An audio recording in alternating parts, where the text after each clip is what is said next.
তো হ্যালো বন্ধুরা, আপনারা সবাই চলে আসুন আমাদের ক্লাসে জয়েন হয়ে যান। দেখুন আজকে কিছু গুরুত্বপূর্ণ প্রশ্ন নিয়ে চলে আসলাম। তো প্রতিদিন আমরা যে প্রশ্নগুলো সলভ করি বেঙ্গলি প্যাডাগজির, তো এই প্রশ্নগুলো শুধু যে বেঙ্গলি প্যাডাগজিতে আপনাকে সাহায্য করবে তেমন কোনো কথা নয়। আপনার যদি আপনার সিডিপিতে যথেষ্ট সাহায্য করবে, ভাই মাথায় রাখবেন, সিডিপিতে আপনাকে যথেষ্ট সাহায্য করবে। তাছাড়া আপনার ইংলিশ প্যাডাগজিতে কোয়েশ্চন সেম থাকে, শুধুমাত্র কি ল্যাঙ্গুয়েজটা ডিফারেন্ট হয়। বাংলার ক্ষেত্রে বাংলা ভাষায় প্রশ্নটা হয়, আর ইংলিশের ক্ষেত্রে ইংলিশ ভাষায় প্রশ্ন হয়। ঠিক আছে, মানে জিনিসটা হচ্ছে সেম জিনিস আসবে আপনাদের। সুতরাং এই যে গুরুত্বপূর্ণ ক্লাসগুলো দেখতে পাচ্ছেন, এই সবগুলো ক্লাস দেখলে আপনারা আফটার অল সিটেট পরীক্ষার প্যাডাগজিতে একটা ভালো নম্বর 90 নম্বর আপনারা পেতে পারবেন। ঠিক আছে, তো চলুন দেরি না করে আমরা খুব তাড়াতাড়ি চলে যাই আজকের ক্লাসের প্রথম প্রশ্নে। তো দেখুন এই প্রশ্ন কি বলেছে। প্রথম প্রশ্ন আপনাদের সম্মুখে আনসার আপনারা দেবেন কমেন্ট বক্সে। ঠিক আছে ভাই, তো 1 নম্বর প্রশ্নের কারেক্ট আনসার কী হতে পারে তাড়াতাড়ি কমেন্ট করুন ভাই।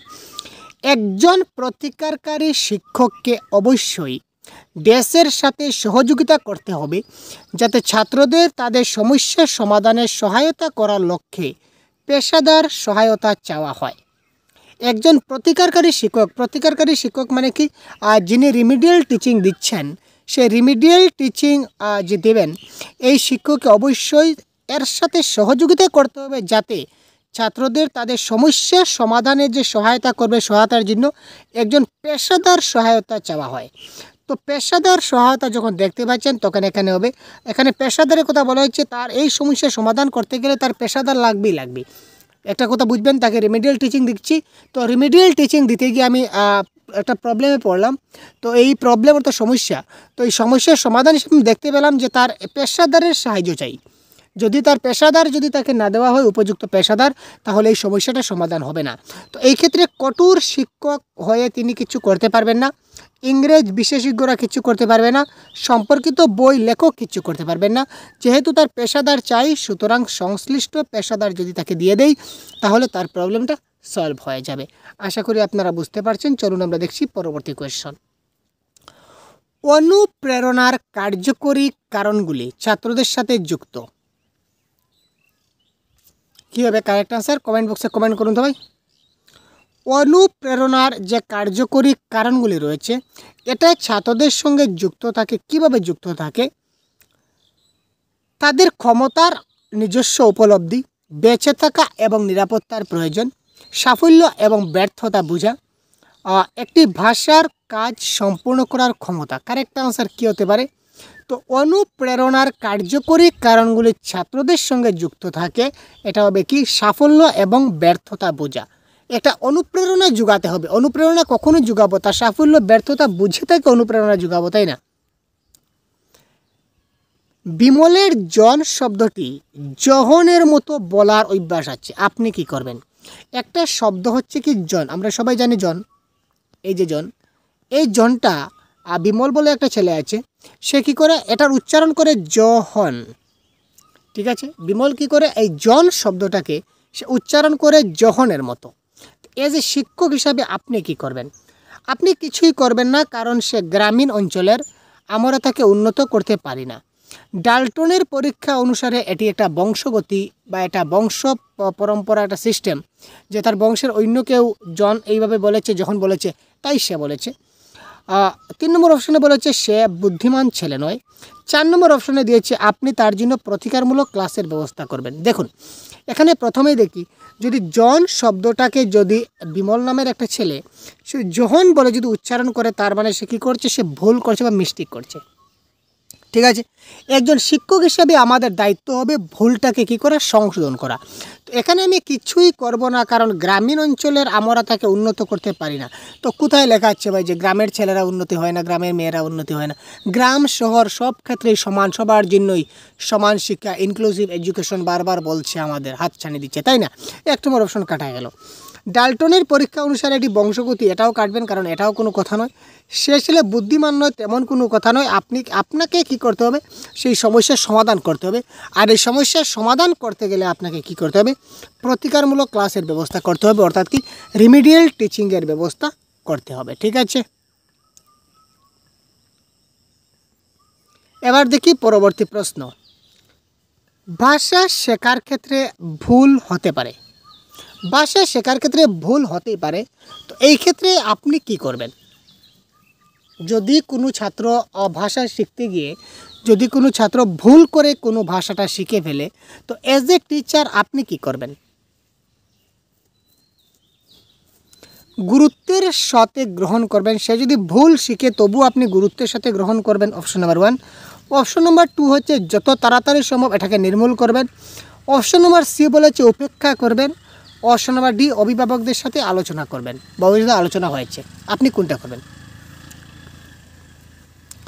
আপনার ক্লাসে একটা শিশু ভাষা শিক্ষা গ্রহণ করছে, তো এটাকে আপনি এখানে অপশন দেখুন, আমরা কি করতে পারি না, প্রথমত অপশন এলিমিনেট করা শিখতে হবে।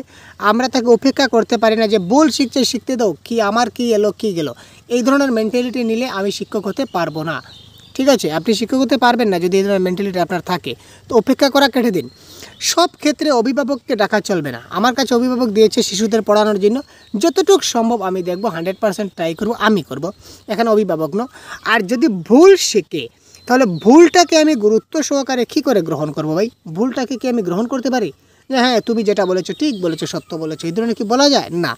তার মানে সেটাকে যত তাড়াতাড়ি সম্ভব নির্মূল করা দরকার, মানে তার সেই ভুলটাকে সংশোধন করানোটা দরকার। Option number B is the right answer of this question. Next, Mohan একটা সমস্যার সম্মুখীন হয় এবং পড়ার সময় বিরতি নেয়। এটি ড্যাশের সঙ্গে সম্পর্কিত, বা ড্যাশে কী বসবে? অভাব বা শেখার আগ্রহ, বুদ্ধিমত্তা ভাগফল, না ডিসলেক্সিয়া, না ডিসগ্রাফিয়া। কী হবে ভাই? আপনারা যারা আমার প্রিভিয়াস ক্লাস দেখে নিয়েছেন 100% আমি শিওর যে আপনারা এই প্রশ্নের সবগুলা প্রশ্নের উত্তর আপনারা কারেক্ট করতে পারবেন।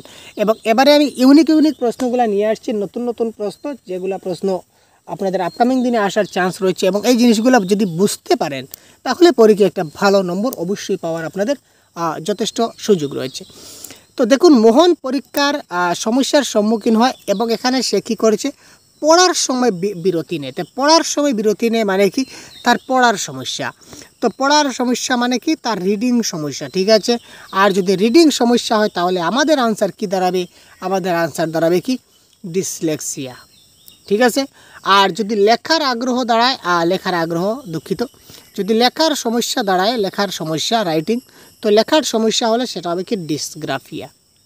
ঠিক আছে, যোগ বিয়োগ পূরণ ভাগ করতে পারছে না, ম্যাথমেটিক্স করতে পারছে না, that is called dyscalculia.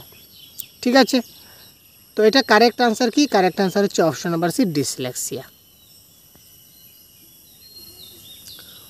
হোমওয়ার্কের reference নিচের কোন বিবৃতিটি সত্য?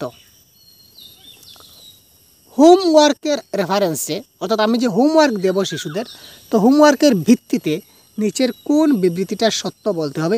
হোমওয়ার্কটা জরুরি, এটি অভিভাবকদের জড়িত করার একটা মাধ্যম, এটি শিক্ষার্থীদের সামর্থ্য অনুযায়ী হওয়া উচিত, এটি ক্লাস ওয়ার্কের জন্য একটা অনুশীলন মাত্র। কোনটা হবে কারেক্ট আনসার? এই ধরনের ক্লাস প্রতিদিন পেতে এবং আমাদের পিডিএফ পেতে, মক টেস্ট পেতে এক্ষুনি আমাদের সঙ্গে জয়েন হয়ে যান। ঠিক আছে, জয়েন কী করে হবেন? আপনারা ইউটিউব চ্যানেলকে সাবস্ক্রাইব করে নিন, সাবস্ক্রাইব করে তারপর এখানে আপনারা নোটিফিকেশন পেয়ে যাবেন। কী করে জয়েন হয়ে যাবে, কীভাবে আমাদের অফিসিয়াল গ্রুপে জয়েন হতে পারবেন, সবগুলা ডিটেলস আমাদের চ্যানেলের কমিউনিটি পোস্টে দেওয়া আছে, আপনারা দেখতে পারেন। ঠিক আছে ভাই, তো দেখুন, হোমওয়ার্কের রেফারেন্স অর্থাৎ কি হোমওয়ার্কের ক্ষেত্রে নিচের কোনটা সত্য যদি বলি তাহলে আমাদের কারেক্ট আনসার কী হবে? এটা আমরা যখন হোমওয়ার্ক দিই তখন আমরা কি ভাবি যে আমি ছাত্রকে হোমওয়ার্ক দিলাম, এটা তার অভিভাবক করে দেবে, হোমওয়ার্কের কাজ তার বাবা মাকে কাজে জড়িয়ে দিলাম। এটা ভুল ধারণা। বাবা মার অনেক কাজ আছে ভাই, অন্য কাজ আছে, সেই বাচ্চার পড়াশোনা নিয়ে বসলে হবে না। তো কিছু ক্ষেত্রে বসে যায়, যাই হোক সেটা অন্য মাধ্যম, কিন্তু জেনারেলি মোটিভটা সেটা থাকে না যে বাবা মাকে ব্যস্ত করার জন্য ছাত্রকে হোমওয়ার্ক দেওয়া, সেটা কি কথা না। এটা জরুরি হতেও পারে, নাও হতে পারে, এটা যে ম্যান্ডেটরি করতে হবে তেমন কোনো কথা নয়। ক্লাস ওয়ার্কের জন্য একটা অনুশীলন মাত্র, মোটেই না। তো এটি শিক্ষার্থীদের সামর্থ্য অনুযায়ী হওয়া উচিত। শিক্ষার্থীর যতটুকু সামর্থ্য রয়েছে এই সামর্থ্য অনুযায়ী কিন্তু তার সেই যে হোমওয়ার্কটা দেওয়া উচিত। নেক্সট প্রশ্ন দেখি, প্রতিকারমূলক শিক্ষাটা কোন ধরনের কাজ? এই প্রশ্নটা আগেও আমি একবার ডিসকাস করেছিলাম, আর যেহেতু প্রশ্নটা প্রিভিয়াস ইয়ার কোয়েশ্চনে আসা প্রশ্ন, ঠিক আছে, তো এই প্রশ্ন প্রিভিয়াস ইয়ার কোয়েশ্চনে আসা প্রশ্ন, এই প্রশ্ন আমি আগে ডিসকাস করেছিলাম আপনাদের জন্য। তো এবার বলুন তো এই প্রশ্নের কারেক্ট আনসার কী হতে পারে? কোয়েশ্চেন নাম্বার 7 কারেক্ট আনসার কী হবে? প্রতিকারমূলক শিক্ষাটা কোন ধরনের কাজ? এটা নির্দেশমূলক কাজ, না নেতিবাচক কাজ, না অনুজ্ঞাবাচক কাজ, না তাত্ত্বিকবাচক কাজ? কারেক্ট আনসার কী হবে? খুব তাড়াতাড়ি কমেন্ট করুন, ফাস্ট করুন ভাই, তাড়াতাড়ি কমেন্ট করুন, গুরুত্বপূর্ণ ক্লাস হতে চলেছে।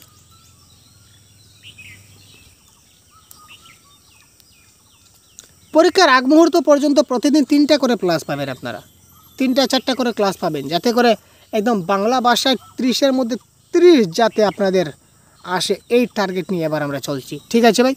তো প্রতিকারমূলক শিক্ষাটা কোন ধরনের কাজ? দেখুন, নির্দেশমূলক, নেতিবাচক, অনুজ্ঞাসূচক, না তাত্ত্বিক? তো এটা কারেক্ট আনসার হবে, এটা হচ্ছে নির্দেশমূলক কাজ। চিহ্নিত অংশে কোন শিক্ষাগত জ্ঞান জড়িত? একজন শিক্ষক ছাত্রদের জ্ঞান গঠন করে। আচ্ছা, একজন শিক্ষক ছাত্রদের জ্ঞান গঠন করে, তো সে ছাত্রদের জ্ঞানকে কি করে? কথা হচ্ছে এই গঠন করে, তার নিচে ধরুন চিহ্নিত অংশ দেওয়া আছে। ঠিক আছে? তো একজন শিক্ষক ছাত্রদের জ্ঞানকে কি করে? উন্নত করে, না অনুশীলন করে, না খরচা করে, না করা?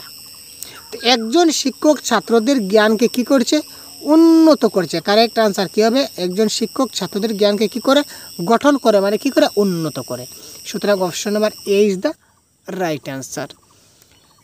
একটি ক্লাস প্রকল্পের অংশ হিসাবে, ক্লাসে একটা প্রকল্প চলছে, প্রজেক্ট ওয়ার্ক চলছে। দেখুন ভাই, প্রজেক্টে চলে আসছে, ইন্টারেস্টিং কোয়েশ্চন।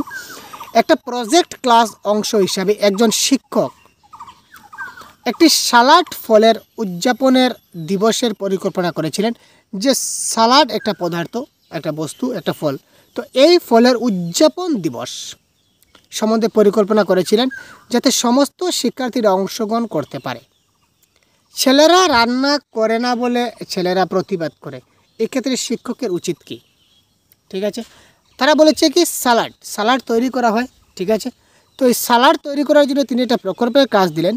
তখন ছেলেরা রান্না করে না, ছেলেরা বলে না স্যার আমরা তো রান্না করি না, মেয়েরা রান্না করে, তাহলে মেয়েরা এখানে পার্টিসিপেট করবে, আমরা এখানে পার্টিসিপেট করব না। তো এই ক্ষেত্রে শিক্ষকের কি উচিত? ছেলেদের কাউন্সেলিং করার চেষ্টা করুন, তাদের মনে এই ধারণা দিন যে জেন্ডার স্টেরিওটাইপিং স্বাস্থ্যকর নয়। ছেলেদের অনুভূতিকে সম্মান করুন এবং তাদের ক্লাস প্রকল্পে অংশগ্রহণ না করার অনুমতি দিন। দেখুন, ক্লাসে সবাই অংশগ্রহণ করতে হবে, ছেলে মেয়ে। এখানে বলেছে অংশগ্রহণ না করার অনুমতি দিতে হবে, সুতরাং অপশন নাম্বার বি হচ্ছে না, কেটে দিলাম। এই ধরনের প্রতিবাদ উপেক্ষা করুন এবং ছেলেদের বলুন যে সে তাদের পক্ষপাত সম্পর্কে কী ভাবে। আরে ভাই, তখন তো ডিবেট, মানে ঝগড়া সৃষ্টি হয়ে যাবে। আরে তোমরা নিজেদের কী ভাবো? তারা ভাবে স্যার আমরা অনেক ভাবি। তো আপনি তুমি কী ভাবো? আমার থেকে বেশি ভাবো, মানে একটা কী বলুন, একটা মানে কীরকম সৃষ্টি হয়ে যাচ্ছে না? সুতরাং এটা হচ্ছে না। ছেলেদের বিরুদ্ধে ব্যবস্থা নিয়ে স্কুলের প্রধান শিক্ষকের কাছে অভিযোগ, সেটাও আমরা করব না। সুতরাং কারেক্ট আনসার অপশন নাম্বার ও এ হবে। ছেলেদের কাউন্সিলিং করার চেষ্টা করতে হবে, অর্থাৎ মোটিভেট করার চেষ্টা করতে হবে এবং তাদের মনে এই ধারণা দিতে হবে যে জেন্ডার স্টেরিওটাইপিং যেটা জিনিস আছে সেটা কি নয়, স্বাস্থ্যকর নয়। ছেলে মেয়ে সবাই সমানভাবে অংশগ্রহণ করতে পারে সব কিছুতে, সেখানে কোনো ভুল নেই। নেক্সট কোয়েশ্চন, আসন বিন্যাস যাতে নমনীয় হয় তার জন্য কী করতে হবে? আসন বিন্যাস মানে বুঝতে পারছেন তো, ক্লাসরুম ম্যানেজমেন্ট, শ্রেণীকক্ষ ব্যবস্থাপনা। ঠিক আছে, আপনি যে শ্রেণীকক্ষে ছাত্রদের বসাবেন সেটা যেন ফ্লেক্সিবল হয়। অর্থাৎ ফ্লেক্সিবল হয় মানে কি, ধরুন আপনি কী বলবো, বিমল বলে একটা ছাত্র রয়েছে, আপনি তাকে প্রথম দিন ফার্স্ট বেঞ্চে বসিয়েছেন, প্রথম বেঞ্চে বসিয়েছেন। তো প্রতিদিন তাকে যে আপনি প্রথম বেঞ্চে বসাতে হবে সেটা কোনো কথা নয়। আপনি তাকে মানে পরবর্তী সময়ে সেকেন্ড বেঞ্চে নিতে পারেন, বা থার্ড বেঞ্চে নিতে পারেন, বা লাস্ট বেঞ্চের কর্নার নিয়ে তাকে বসাতে পারেন। অর্থাৎ কি, আসন বিন্যাসটা এইভাবে নমনীয় হওয়া উচিত, মানে ফ্লেক্সিবল। আপনি যখন ইচ্ছা তখন জিনিসটাকে কী করতে পারবেন, চেঞ্জ করতে পারবেন। ঠিক আছে, অনেক গ্রুপ, জুটি বা পুরো শ্রেণীর কার্যক্রম সহজে পরিচালিত হতে পারে। শিশুরা স্থায়ী বন্ধুত্বের দল গঠন করতে পারে না। শিক্ষক নিশ্চিত করেন যে তার শ্রেণীকক্ষে সমতা বিরাজ করছে। শিশুদের যেখানে ইচ্ছা সেখানে তারা আসন স্থানান্তর করে, বাকিরা বসে থাকে। আরে ভাই না, সুতরাং কারেক্ট আনসার হবে এখানে কী হবে, অনেক গ্রুপ, জুটি এবং পুরো শ্রেণীর কার্যক্রম সহজে যাতে পরিচালিত হতে পারে তার জন্য আসন বিন্যাসটা নমনীয় হওয়া দরকার।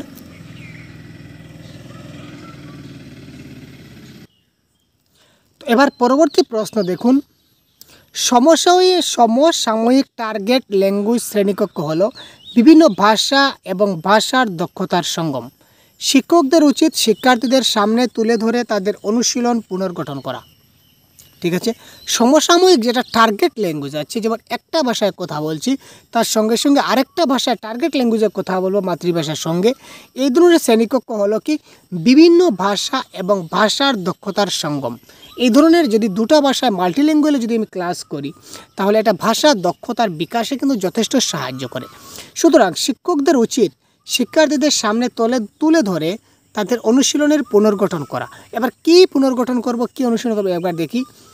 সার সংক্ষেপ এবং শেখার উপকরণ সরলীকৃত সংস্করণ, যেমন গল্প, ব্যাকরণ, নোট ইত্যাদি।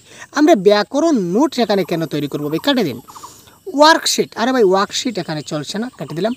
সিলেবাসের উপর ভিত্তি করে উপযুক্ত চ্যালেঞ্জ, একটি নিরাপদ পরিবেশ এবং সমস্ত শিক্ষার্থীর জন্য ধারণাগুলি অন্বেষণ করা। দেখুন, অন্বেষণ করা এবং খোঁজা এবং দক্ষতা অর্জনের সুযোগ দেওয়া। দেখুন, অন্বেষণ করা একটা পজিটিভ ওয়ার্ড। অন্বেষণ করা মানে শিশুরা নিজের থেকে নিজে খুঁজবে ধারণাগুলা, এবং সেই ধারণাগুলো দক্ষতা অর্জনের ক্ষেত্রে তাকে আমার কী করতে হবে, সুযোগ সুবিধা দিতে হবে, অপরচুনিটি দিতে হবে। এটা হচ্ছে পজিটিভ ওয়ার্ড। তো একটা অপশনের মধ্যে দুইটা পজিটিভ ওয়ার্ড পেয়ে গেছি, এটাই হবে correct answer. Option number D আমার দেখাই লাগবে না। তো এই ধরনের আপনি পজিটিভ নেগেটিভ ওয়ার্ডগুলো খুব ভালো করে যদি দেখে না থাকেন তাহলে অবশ্যই আমাদের চ্যানেলে ভিডিও দেওয়া আছে, আপনি দেখে নেবেন। তারপর দেখুন, শিক্ষকরা শিক্ষার্থীদের জন্য ভাষা শেখার অসুবিধার প্রতিকার করতে পারেন। শিক্ষকরা শিক্ষার্থীর জন্য ভাষা শেখার অসুবিধার প্রতিকার করতে পারেন কিভাবে? শিক্ষার্থীরা যদি ভাষা শেখার অসুবিধা হয় তাহলে শিক্ষক কিভাবে তার প্রতিকার করবেন? স্বতন্ত্র নির্দেশ সহ ব্যক্তিগত অগ্রগতির উপর ফোকাস করা, সংক্ষিপ্ত এবং সরলীকৃত নোট প্রদান। আরে ভাই আমরা নোট প্রদান করি না ভাই, বারবার বলছি নোট প্রদান করি না, ঠিক আছে? কপি পেস্ট করাই না, বাচ্চাদের রেডিমেড নোট প্রোভাইড করে দেই না, তাদেরকে বুঝিয়ে দেই, দ্যাট ইজ দ্য ফান্ডা। অন্যদের সাথে ক্যাচআপ করার উদ্দেশ্যে শিক্ষার্থীদের জন্য সেটা পরিচয় করা, মোটেই না ক্যাচআপ আমাদের হয় না। প্রাথমিকভাবে শুধুমাত্র পড়া হিসাবে তথ্য দেওয়া, কোনো লেখা নয়। ইয়েস, প্রথমে আমরা শুধু পড়া হিসাবে তাকে তথ্য দেব, লেখাটা প্রথমভাবে দেব না, তাহলে তার যেটা প্রতিকার রয়েছে সেটা সমস্যার সমাধান হয়ে যাবে। ঠিক আছে, তারপর নেক্সট প্রশ্ন। ভূমিকা হচ্ছে খেলা। প্রতিটা ভাষার ক্লাসরুমের একটা অবিচ্ছেদ্য অংশ হওয়া উচিত, কারণ খেলার যেটা ভূমিকা খেলার যেটা ভূমিকা রয়েছে, এই খেলার ভূমিকাটা প্রত্যেকটা ক্লাসরুমের একটা অবিচ্ছেদ্য অংশ হওয়া উচিত। তার কারণ কি? এটি মেয়েদের এবং ছেলেদের অবাধে যোগাযোগ করতে সক্ষম করে। এটি একটি কার্যকর শ্রেণীকক্ষ ব্যবস্থাপনা কৌশল। এটি শিক্ষার্থীদের অর্থপূর্ণ আলোচনায় জড়িত হতে সক্ষম করে। এটি ছাত্রদের গল্প মুখস্থ করতে সাহায্য করে। কী হবে কারেক্ট আনসার? একটু ভাবুন এবং কমেন্ট বক্সে আনসার করুন তো ভাই, কারেক্ট আনসার কী হতে পারে। দেখতে পাচ্ছেন গুরুত্বপূর্ণ ক্লাস হতে চলেছে, আপনারা বন্ধুদেরকে শেয়ার করবেন ক্লাসটি। নতুন হয়ে থাকলে অবশ্যই সাবস্ক্রাইব করবেন, কারণ পরবর্তী সময়ে কিন্তু এই ধরনের অনেক শানদার কোয়েশ্চেন নিয়ে আসবো আপনাদের জন্য ভাই। তো দেখুন, খেলা একটা অংশ হওয়া উচিত, অবিচ্ছেদ্য অংশ ক্লাসরুমের বা শ্রেণীকক্ষের বা স্কুলের, বিদ্যালয়ের একটা অংশ হওয়া উচিত খেলাধুলা। ঠিক আছে, তো এই ক্ষেত্রে ছেলেদের এবং মেয়েদের অবাধে যোগাযোগ করতে বলা, এটা কী ধরনের ব্যাপার ভাই? এটা কী ধরনের ব্যাপার? এটা হচ্ছে না ভাই, আপনি ক্যান্সেল করে দিন। ঠিক আছে, ক্লাসের মধ্যে যদি খেলাধুলা চালু করে দিই, সেটা যে শ্রেণীকক্ষ ব্যবস্থাপনা কৌশল ভালো হয়ে যাবে সেটাও আমরা বলতে পারি না। আর ছাত্রদের গল্প মুখস্থ, আমি খেলাধুলা করাবো তার সঙ্গে গল্প মুখস্থর কী সম্পর্ক? সমস্যা আছে? সম্পর্ক আছে? সম্পর্ক কোনো আমরা কেটে দিলাম। তারপরেও আরেক সম্পর্ক আছে, যেমন মুখস্থ হচ্ছে কি নেগেটিভ ওয়ার্ড, তাও কাটা গেল। দেখুন, দুইটা অ্যাঙ্গুল আমরা কাটতে পারছি, সমস্যা নাই। তার মানে অর্থপূর্ণ আলাপ আলোচনা ইজ দ্য রাইট আনসার। আলাপ আলোচনা, সুযোগ সুবিধা প্রদান করা, বুঝিয়ে বলা, ডিসকাশন করা, এইগুলি হচ্ছে পজিটিভ ওয়ার্ড। আর এই পজিটিভ ওয়ার্ড যে অপশনে পাবো সেটা আমার কারেক্ট আনসার হবে। ঠিক আছে, তো এটা হলো আমাদের correct answer, option number C. পরবর্তী প্রশ্ন, সন্তানের লেখা কি দেখায়? সন্তানের লেখার দেখে আমরা কি বুঝতে পারি? বানান উন্নত করার জন্য তার প্রতিকারমূলক ক্লাস প্রয়োজন। তিনি উদ্ভাবিত বানান ব্যবহার করছেন। সে ক্লাসে কোনো মনোযোগ দিচ্ছে না। তাকে ফোনেটিক্স নিয়ে কাজ করতে হবে। দেখুন কারেক্ট আনসার কী হবে? সন্তানের লেখা যদি কেউ দেখে, অর্থাৎ একটা শিশুর হাতের লেখা আপনি দেখলেন, দেখার পর আপনি কি বুঝলেন? এই যে টিচার, আপনি কি বুঝলেন?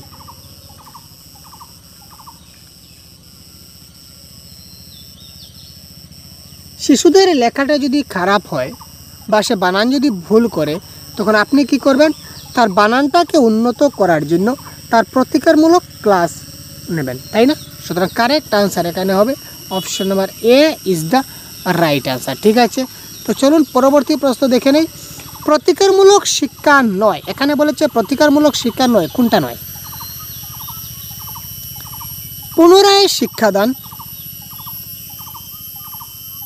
পুনরায় শিক্ষাদান, প্রেরণাদায়ক, ডায়াগনস্টিক এবং পরীক্ষার পরে দেওয়া হয়, উভয় 2 এবং 3। তো প্রতিকারমূলক শিক্ষা নয় কোনটি বলেছে ভাই? একটু ভেবে কারেক্ট আনসার দিন। তো কোয়েশ্চেন নাম্বার 15 কারেক্ট আনসার একটু ভেবে দিন, কী হতে পারে? কোয়েশ্চেন নাম্বার 15 কারেক্ট আনসার কী হবে? তাড়াতাড়ি কমেন্ট বক্সে জানান, একটু ভেবে উত্তরটা দেবেন ভাই। প্রতিকারমূলক শিক্ষা কোনটা নয়? প্রতিকারমূলক শিক্ষা অর্থাৎ রিমিডিয়াল টিচিং নেওয়ার আগে আমি কোন বিষয়ে রিমিডিয়াল টিচিং নেব, অর্থাৎ কি যদি আপনি যদি আমার কনসেপ্টের ক্লাসটা দেখে থাকেন, কনসেপ্টের ক্লাস, রিমিডিয়াল টিচিংয়ের কনসেপ্টের ক্লাস যদি না দেখে থাকেন কনসেপ্ট, তাহলে অবশ্যই আপনি দেখে নেবেন। কারণ কি এখানে আমি বলেছিলাম যে রিমিডিয়াল টিচিং কোন শিশুটা নেব, কেন নেব। দেখুন, রিমিডিয়াল টিচিংটা নেওয়ার আগে আমাকে জানতে হবে যে শিশুটা এই বানান ভুল করছে, ঠিক আছে, বানান ভুল করছে, তো বানানটা কেন ভুল করছে তার কারণ খুঁজতে হবে, তাই না? তো তার কারণ যখন খুঁজবো, এই যে আমি খুঁজবো তার কারণটা খোঁজার চেষ্টা করব, যে পদ্ধতিতে করব, যে পরীক্ষার মাধ্যমে করব, that is called diagnostic test. ঠিক আছে, তো এখানে বলেছি কি ডায়াগনস্টিক টেস্টের পরে দেওয়া হয়, রিমিডিয়াল টিচিংটা ডায়াগনস্টিক টেস্টের পরে দেওয়া, একদম শুদ্ধ, বিলকুল কারেক্ট। কারণ এই ডায়াগনস্টিক টেস্ট নেওয়ার পরে আমি বুঝতে পারবো যে তার সমস্যা আছে, তখন রিমিডিয়াল টিচিং, এটা কারেক্ট। প্রেরণাদায়ক, সেটা প্রেরণা যোগানো হয়, এটাও কারেক্ট। সুতরাং উভয় 2 এবং 3 এটাও কারেক্ট। ঠিক আছে, তো তার মানে প্রতিকারমূলক শিক্ষা নয় কোনটা? নয় হচ্ছে কি পুনরায় শিক্ষাদান। ঠিক আছে, এটা কারেক্ট নয়। নেক্সট, ইংরেজি ভাষায় প্রতিকারমূলক শিক্ষার মূল উদ্দেশ্য কি? ওয়ে ইংরেজি ভাষায় প্রতিকারমূলক শিক্ষার মূল উদ্দেশ্য কি? শিক্ষার্থীর মধ্যে ভালো অভ্যাস গড়ে তোলার জন্য। আরে ভাই, প্রতিকারমূলক শিক্ষণ করলে ভালো অভ্যাস কী করে করছে আমি বলুন তো? শিক্ষার্থীদের দুর্বলতা দূর করতে উপরের কেউ না, শিক্ষাগত অসুবিধা এবং ত্রুটিগুলি সমাধান করতে। Right, correct answer option number B. এখানে ইংরেজি ভাষা আছে, এটা আপনার বাংলা ভাষা হতে পারে। ঠিক আছে, কোয়েশ্চনে ইংরেজি ভাষা, বাংলা ভাষা, যে কোনো ভাষা দিতে পারে, আনসার সমান হবে। শিক্ষাগত যে অসুবিধাগুলো রয়েছে, সেই অসুবিধা এবং যে ত্রুটিগুলো রয়েছে, ভুলগুলো রয়েছে, সেগুলো সমাধান করতে আমাদের রিমিডিয়াল টিচিংয়ের প্রয়োজন আছে, তাই না? নেক্সট, নিচের কোনটি প্রতিকারমূলক শিক্ষার ভিত্তি? একটা সেটেড পরীক্ষার আসা প্রশ্ন, প্রিভিয়াস ইয়ার কোয়েশনে আসা প্রশ্ন রিমিডিয়াল টিচিং থেকে। নিচের কোনটি প্রতিকারমূলক শিক্ষার ভিত্তি? একটু আগে বলে গেছি ভাই এই প্রশ্নের কারেক্ট আনসার। কমেন্ট বক্সে তাড়াতাড়ি বলুন তো কারেক্ট আনসার কী হতে পারে, তাড়াতাড়ি বলুন যারা লাইনে রয়েছে। ভাই কী করছেন ভাই? আরে ভাই কী করে, বড়িয়া ভাই, কী প্রশ্ন ভাই। ওই একবার আজা আজা আজা আজা আজা, একবার आजा भाई, कमेंट करके दे जा भाई। দেখুন, আমি কি বলেছিলাম? নিচের কোনটি প্রতিকারমূলক শিক্ষার ভিত্তি? ঠিক আছে, তো প্রতিকারমূলক শিক্ষার ভিত্তিটা কি? Diagnostic test. ঠিক আছে, অর্থাৎ এই ডায়াগনোস করার পর, তাকে চিহ্নিত করার পর যে কি সমস্যা, তারপর আমি তাকে কি করব? সেই প্রতিকারমূলক শিক্ষাটা প্রদান করব। প্রতিকারমূলক শিক্ষার সাফল্য নির্ভর করে, প্রতিকারমূলক শিক্ষার সাফল্যটা নির্ভর করবে কিসে? ভাষার নিয়ম সম্পর্কে জ্ঞান, প্রতিকারমূলক শিক্ষার উপকরণ, সমস্যা সমাধানের জন্য নিবেদিত সময়, না সমস্যার কারণ শনাক্তকরণ। কারেক্ট আনসার কি হতে পারে? তাড়াতাড়ি কমেন্ট বক্সে জানান ভাই। প্রতিকারমূলক শিক্ষার সাফল্যটা নির্ভর করবে কিসের ভিত্তিতে? প্রতিকারমূলক শিক্ষণে আমরা কি করি? যেটা সাফল্য যেটা হয় সেটা কি হয়? কোথায় গেল ভাই? এটা আমাদের কি সমস্যার কারণ শনাক্তকরণ। আমরা যে কারণ পেয়েছি, যেটা আমরা কারণ পেলাম, যে কারণে শিখতে পারলো না, ওই কারণের সমস্যাটাকে আমরা কি করব? এটাকে পুরো সম্পূর্ণভাবে সলভ করব। দ্যাট ইজ কল রিমেডিয়াল টিচিংয়ের সাফল্য। ঠিক আছে, এই ছিল আজকের ক্লাসের সম্পূর্ণ আনসার কি। তো এই সম্পূর্ণ পিডিএফ এবং সম্পূর্ণ আনসার কিগুলো যদি পেতে চান, এই ধরনের আরও সবগুলো ক্লাসের পিডিএফ আমরা প্রোভাইড করে থাকি। যদি আপনারা পেতে চান তাহলে অবশ্যই আমরা আপনাদের অফিসিয়াল গ্রুপে জয়েন হয়ে যাবেন। অফিসিয়াল গ্রুপে জয়েন হলে আপনারা সবগুলো পেয়ে যাবেন। যারা গ্রুপে জয়েন আছেন তারা অবশ্যই পাচ্ছেন, ঠিক আছে ভাই।